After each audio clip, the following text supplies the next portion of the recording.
Capital Gujarat ન્યૂઝમાં આપનું સ્વાગત છે। વડોદરા એરપોર્ટ પર ઇન્ડિગો ફ્લાઇટમાં ટેકનિકલ ખામી 25 મિનિટ સુધી એસી અને લાઇટો બંધ રહેતા મુસાફરો અકળાયા। વડોદરાથી દિલ્હી જતી ઇન્ડિગો એરલાઇન્સની ફ્લાઇટમાં એક મોટી ટેકનિકલ ખામી સર્જાતા મુસાફરોને ભારે હાલાકીનો સામનો કરવો પડ્યો હોવાની ઘટના પ્રકાશમાં આવી છે।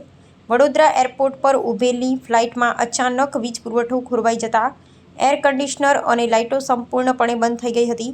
કાળઝાળ ગરમી વચ્ચે ફ્લાઇટની અંદર અંધારપટ છવાઈ જતા ને ઓક્સિજનના અભાવે મુસાફરો ભારે ગુંગળામણ અનુભવવા લાગ્યા હતા।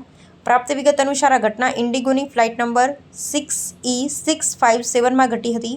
ફ્લાઇટમાં સવાર મુસાફરો રાત્રિના 8:50 વાગ્યાથી લઈ 9:15 વાગ્યા સુધી એટલે કે આશરે 25 મિનિટ સુધી અંદર જ ફસાયેલા રહ્યા હતા।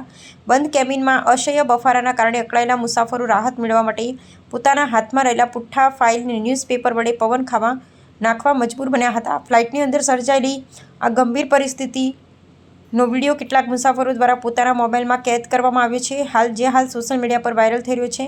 મોંઘી ટિકિટો અને આધુનિક સુવિધાઓનો દાવો કરતી એરલાઇન્સ કંપનીની આ બેદરકારીથી મુસાફરોમાં ભારે રોષ જોવા મળી રહ્યો છે।